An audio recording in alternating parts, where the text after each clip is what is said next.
Olá, graça e paz, meu irmão e minha irmã. Estamos iniciando a leitura da Bíblia em 365 dias, uma dose de amor com a Palavra de Deus. Hoje, no 137º dia, trago para leitura e comentários bíblicos os livros de Juízes, capítulo 21, livro de Salmo, capítulo 78, versículos 56 a 72, e o livro de Mateus, capítulo 18, versículos 1 a 17. A minha recomendação é que todos tenham em mãos bloco de anotação, caneta ou lápis. A Bíblia, tão importante quanto a sua leitura diariamente, nos traz refrigério para a alma, sabedoria, sobretudo nos aproxima de Deus, fortalecendo assim a nossa fé e esperança. Meu irmão e minha irmã, todos nós temos a necessidade de estarmos em comunhão com Deus diariamente. Comunhão esta, através da leitura da Bíblia, ouvir os nossos devocionais, orar junto conosco. Estamos vivendo dias em que cada um tem a sua verdade, ainda que nem saiba que está vivendo uma mentira. Cada um quer viver a sua verdade, melhor, vender a sua verdade. A Bíblia está cheia de promessas, mas ela será concretizada se você acreditar na palavra de Deus. Precisamos acreditar na palavra de Deus, pois é muito fácil crer quando as coisas estão cooperando, quando as promessas estão vindo. Alimente a sua fé quando tudo vier contra. A sua palavra tem muito mais força do que as coisas contrárias que estão vindo contra você. Estamos vivendo um tempo em que devemos abrir os olhos.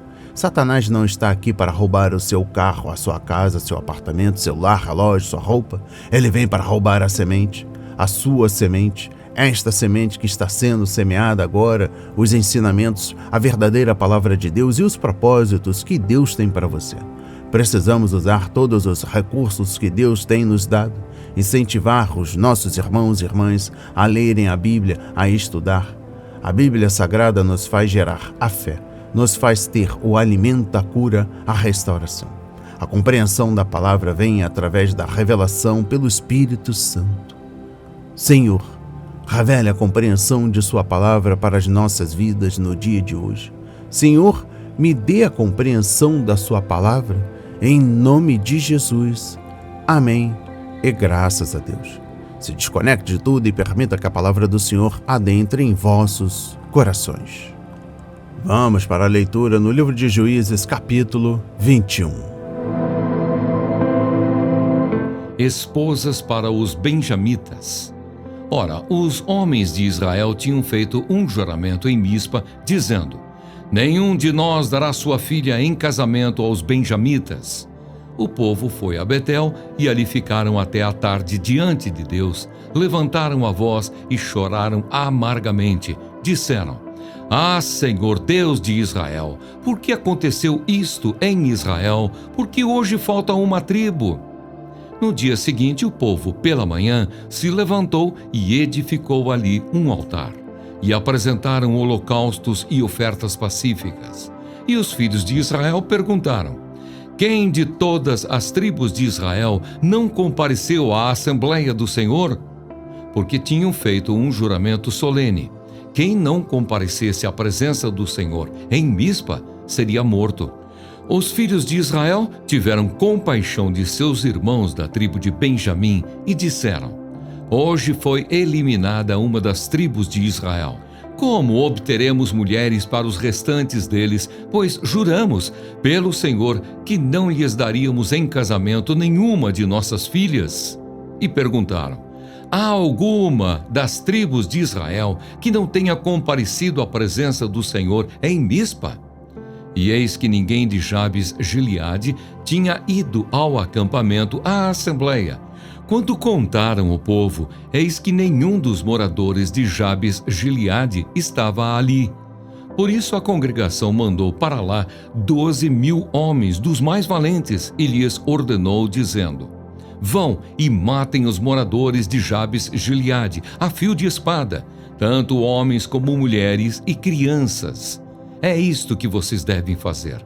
Matem todos os homens, bem como todas as mulheres que não forem virgens. E acharam entre os moradores de Jabes Gileade 400 moças virgens, que nunca haviam tido relações com homem algum. e as trouxeram ao acampamento em Siló, que fica na terra de Canaã. Então toda a congregação enviou mensageiros aos filhos de Benjamim que estavam na rocha de Rimom e lhes fizeram uma proposta de paz. Foi nesse tempo que os benjamitas voltaram e receberam aquelas mulheres de Jabes-Gileade, que tinham sido conservadas com vida. Porém não havia uma para cada um deles. Então o povo teve compaixão de Benjamim, porque o Senhor tinha aberto uma brecha nas tribos de Israel. Os anciãos da congregação disseram: como obteremos mulheres para os que sobraram, visto que as mulheres dos benjamitas foram exterminadas? Disseram mais: deve haver uma herança para os benjamitas que sobraram, pois nenhuma tribo de Israel deve ser destruída. Porém, nós não podemos dar a eles as nossas filhas em casamento, porque os filhos de Israel juraram, dizendo: maldito o que der mulher aos benjamitas. Então disseram: eis que de ano em ano há uma solenidade do Senhor em Siló. Siló fica ao norte de Betel, do lado do nascente do sol, pelo caminho que vai de Betel a Siquém e ao sul de Lebona. Então deram uma ordem aos filhos de Benjamim, dizendo: vão e se escondam nas vinhas, fiquem vigiando. Quando as moças de Siló saírem a dançar em rodas, saiam das vinhas e cada um agarre uma mulher para si. E então voltem para a terra de Benjamim. Quando os pais ou os irmãos delas vierem se queixar a nós, diremos: tenham pena deles por amor de nós, pois na guerra contra Jabes-Gileade não conseguimos mulheres para todos eles. E vocês não as deram a eles, pois neste caso seriam culpados de quebrar o juramento. Assim fizeram os filhos de Benjamim, e dentre as moças que saíram para dançar, eles tomaram para si mulheres conforme o número deles. Depois voltaram para a sua herança, reedificaram as cidades e habitaram nelas. Então os filhos de Israel também partiram dali, cada um para a sua tribo, para a sua família e para a sua herança. Naqueles dias não havia rei em Israel. Cada um fazia o que achava mais certo. Amém. Compreendendo o livro de Juízes, capítulo 21, trago o versículo 3 e a sua compreensão. Uma vez que sua raiva esfriou, as 11 tribos perceberam que haviam praticamente eliminado toda a tribo da nação de Israel, e isso as fez chorar. Conforme versículo 2. Elas ofereceram sacrifícios a Deus, mas não há registro de que o povo tenha se humilhado, confessado o seu pecado e buscado a ajuda do Senhor. Exposição bíblica dos versículos 8 e 9. Ninguém de Jabes-Gileade havia vindo para a guerra, o que significava duas coisas. Primeiro, eles não haviam participado do juramento e a cidade merecia ser punida.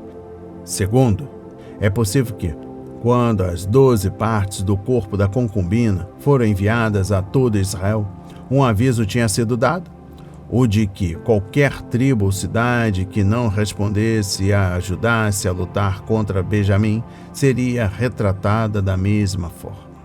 Exposição bíblica dos versículos 10 a 12. Toda essa matança e destruição aconteceram porque um levita não teve coragem de defender o que era certo e tratar sua concubina com respeito. Mais uma vez, como aconteceu com Jonatas, Mica e os danitas, conforme capítulos 17 e 18, o problema começa em casa. O que de mal acontece nos lares acaba acontecendo na nação. E eu encerro a compreensão do livro de Juízes, capítulo 21, trago o versículo 25 e a sua compreensão. Pela quarta ocasião, capítulo 17, versículo 6, capítulo 18, versículo 1 e capítulo 19, versículo 1, o escritor nos diz que não havia rei em Israel e, pela segunda vez, conforme capítulo 17, versículo 6, acrescenta que cada um fazia o que lhe parecia certo. Hoje, não há rei em Israel porque a nação escolheu Barrabás em vez de Jesus, conforme Lucas 23, versículo 13 a 25. O povo disse: não queremos que este homem seja o nosso rei. Lucas 19, versículo 14. Uma vez que não há rei em Israel, as pessoas neste mundo estão se rebelando contra Deus e fazendo o que lhes agrada. E será assim até que o rei volte e assuma seu trono na terra. Vamos para a leitura no livro de Salmos, capítulo 78, dos versículos 56 a 72. Ainda assim, tentaram o Deus Altíssimo, e a ele resistiram, e não lhe guardaram os testemunhos. Tornaram atrás e foram infiéis como os seus pais. Desviaram-se como um arco enganoso, pois o provocaram a ira com os seus lugares altos e com as suas imagens de escultura, despertaram o seu ciúme. Deus ouviu isso e se indignou. Rejeitou completamente o povo de Israel.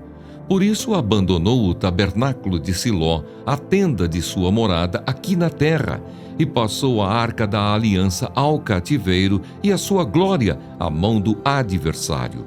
Entregou o seu povo à espada e se encolerizou contra a sua própria herança. O fogo devorou os jovens deles, e as suas donzelas não tiveram canto nupcial.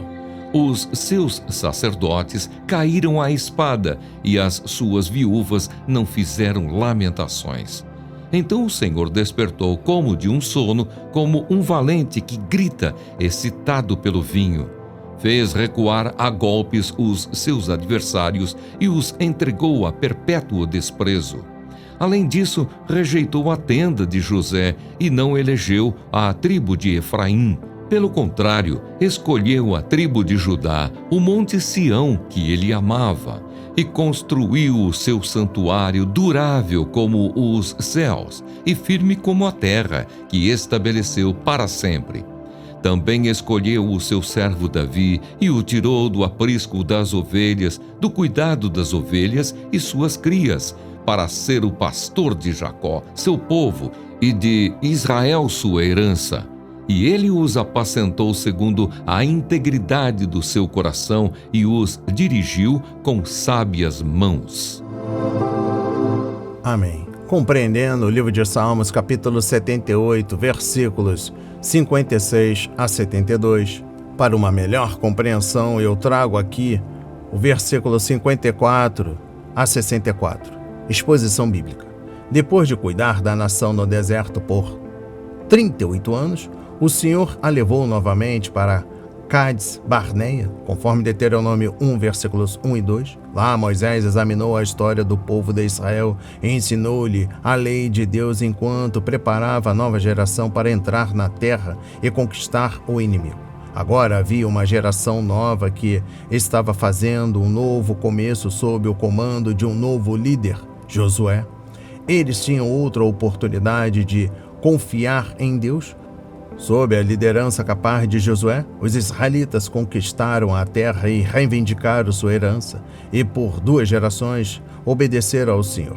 Mas a terceira geração repetiu os pecados de seus antepassados e se esqueceu de tudo que Deus havia dito e feito. Exposição bíblica dos versículos 56 a 58. Eles foram gratos a ele? Não. Na época dos juízes, eles o testaram até o limite, eles se rebelaram contra ele, eles desrespeitaram seus mandamentos, como pais, como filhos. Eles se mostraram totalmente fiéis e pouco confiáveis, assim como um arco torto, no qual o arqueiro não pode depender.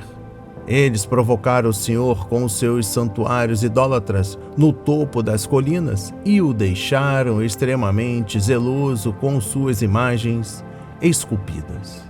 Compreendendo o versículo 57, já se disse que uma mudança nas circunstâncias não supera uma falha de caráter, e a história da nação judaica ilustra a verdade dessa afirmação. Estivesse vivendo no Egito, peregrinando no deserto ou habitando em sua terra, o povo de Israel estava propenso a querer seguir o próprio caminho e se rebelar contra o Senhor. Quando castigados, os israelitas fingiam arrependimento, experimentavam a ajuda de Deus e eram perdoados, mas não demorava muito, e lá estavam eles de novo em apuros. Contudo, qual a pessoa ou o povo que está livre desse mal? Pelo menos, os escritores judeus que nos deram a Bíblia foram honestos em registrar tanto os pecados como as conquistas de Israel. A igreja, hoje, pode aprender com ambos, conforme 1 de Coríntios capítulo 10. Exposição bíblica dos versículos 59 a 60. Em linguagem poética, o salmista retrata Deus ouvindo sobre sua ingratidão sombria e explodindo em uma tempestade de ira. Na verdade, não foi surpresa para Jeová, foi apenas a gota d'água em que uma longa série de rebelião, mas desta vez baixou a lança sobre Israel, isto é, sobre as tribos do norte que eram os cabeças das provocações e rebeliões. Ele abandonou Siló como o local do tabernáculo, o local na terra onde ele havia escolhido anteriormente para habitar entre seu povo. Exposição bíblica dos versículos 61 a 64. Nessa época, Deus permitiu que sua força, isto é, a Arca da Aliança, fosse levada cativa pelos filisteus. O símbolo coberto de ouro de sua glória passou para as mãos do inimigo. Conforme 1 de Samuel capítulo 4, versículo 11a, houve uma grande matança entre o povo de Israel. 30.000 soldados da infantaria caíram na batalha. 1 de Samuel capítulo 4, versículo 10. Com tantos jovens devorados pela guerra, não havia canções de casamento, nem sinos de casamento para suas donzelas. Os sacerdotes que caíram à espada foram Ofni e Finéias, filhos corruptos de Eli, conforme 1 Samuel capítulo 4, versículo 11b. Suas viúvas não lamentaram sua morte, provavelmente por causa de sua dor patrimonial, de que a arca havia sido capturada pelos filisteus. Eles perceberam que a glória havia partido de Israel, conforme 1 de Samuel capítulo 4, versículos 19 a 22.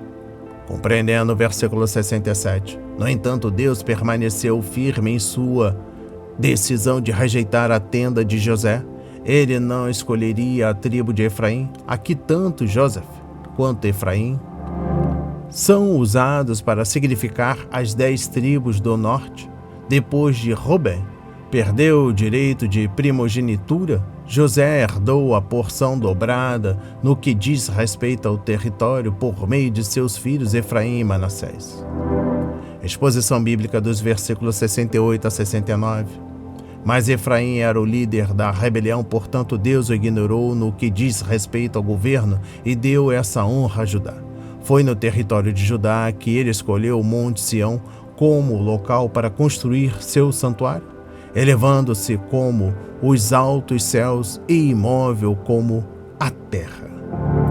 E eu encerro a compreensão do livro de Salmos, capítulo 78, dos versículos 56 a 72, com a exposição bíblica dos versículos 71 a 72.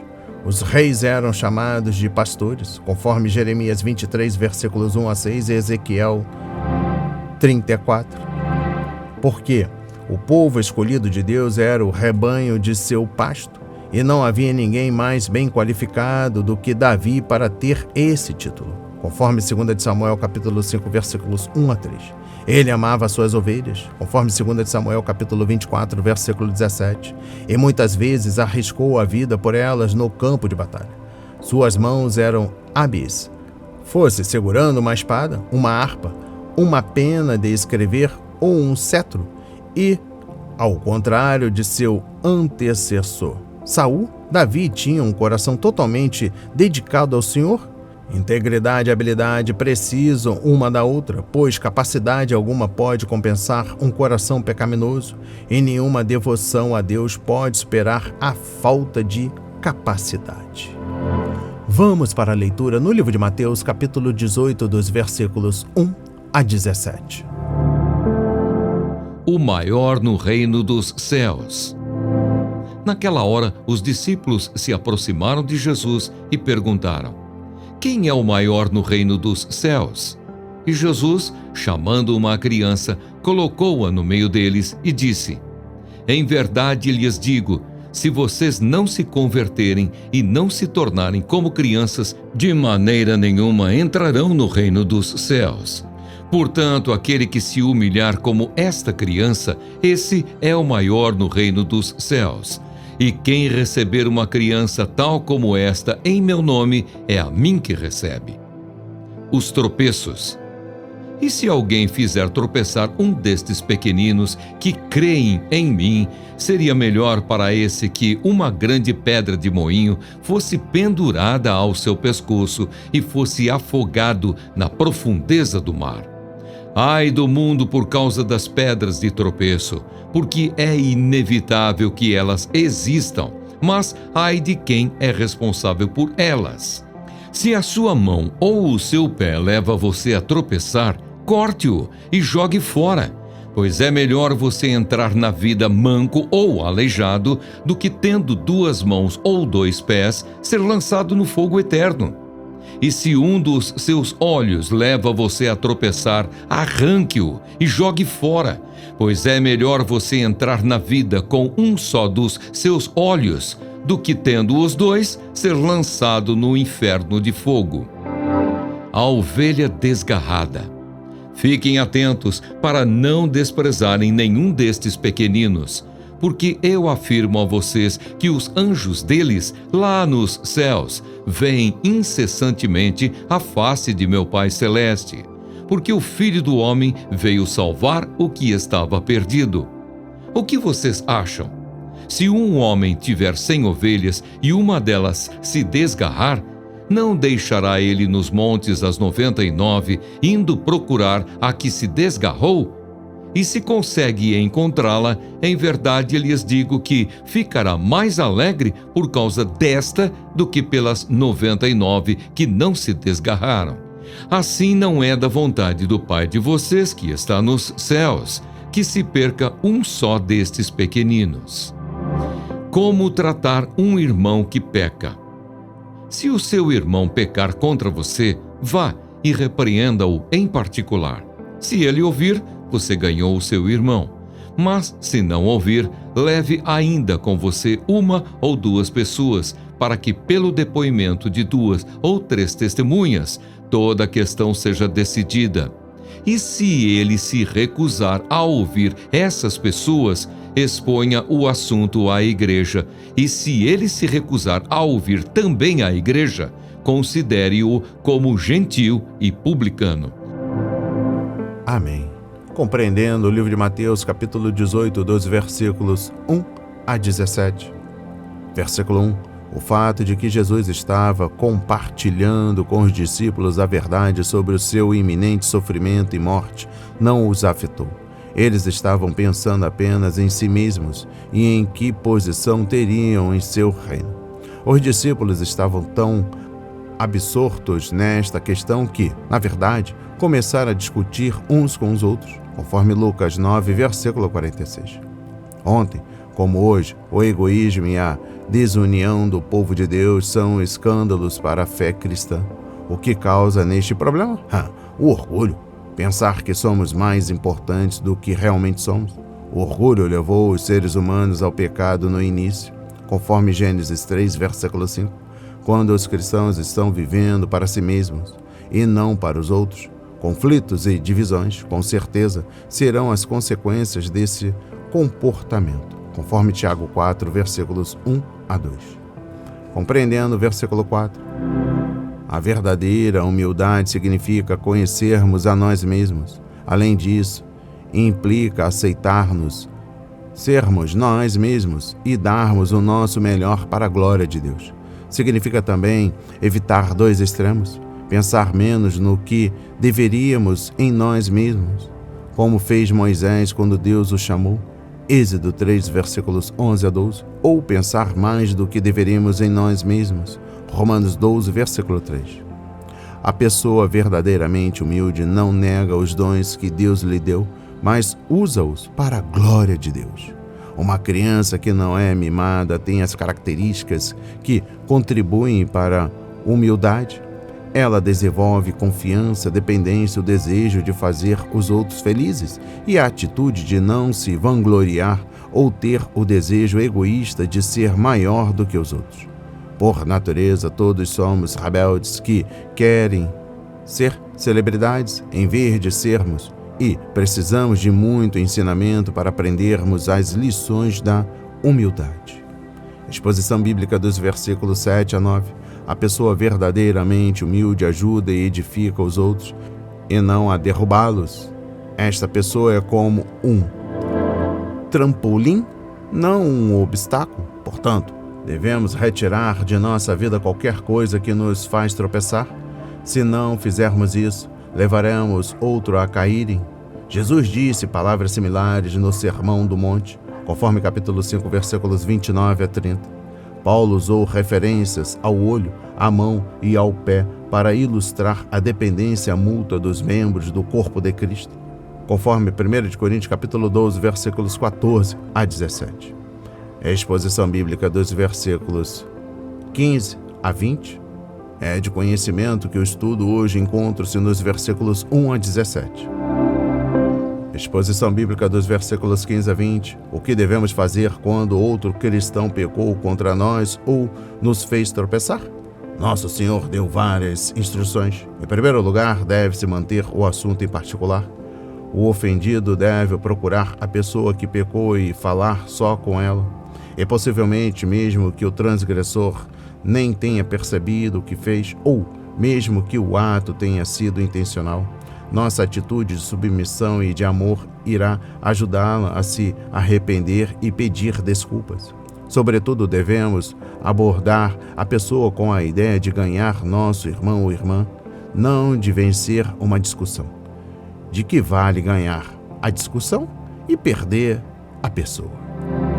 E eu encerro a leitura da Bíblia e também da compreensão do livro de Mateus, capítulo 18, dos versículos 1 a 17. Trago o versículo 17. A disciplina da igreja é um ministério negligenciado nos dias de hoje, mas é ensinada aqui nas epístolas, conforme 1 Coríntios capítulo 5, 2 de Tessalonicenses capítulo 3, versículos 6 a 15, 2 Timóteo capítulo 2, versículos 23 a 26, e Tito 3, versículo 10. Assim como as crianças precisam de disciplina em casa, os filhos de Deus necessitam dela no ambiente da igreja. Se o transgressor ainda não tiver mudado de atitude e se arrependido quando o assunto for levado a toda a congregação, então ele não pode ser tratado como um irmão espiritual, uma vez que perdeu essa posição. Ele só pode ser tratado como alguém que está fora da igreja. Não deve ser odiado, mas também não convém que seja recebido em comunhão íntima. As palavras de hoje foram semeadas para as nossas vidas, para a honra e a glória do Senhor. Receba este alimento diário, não hesite, compartilhe. Deus está interessado na minha e na sua dor.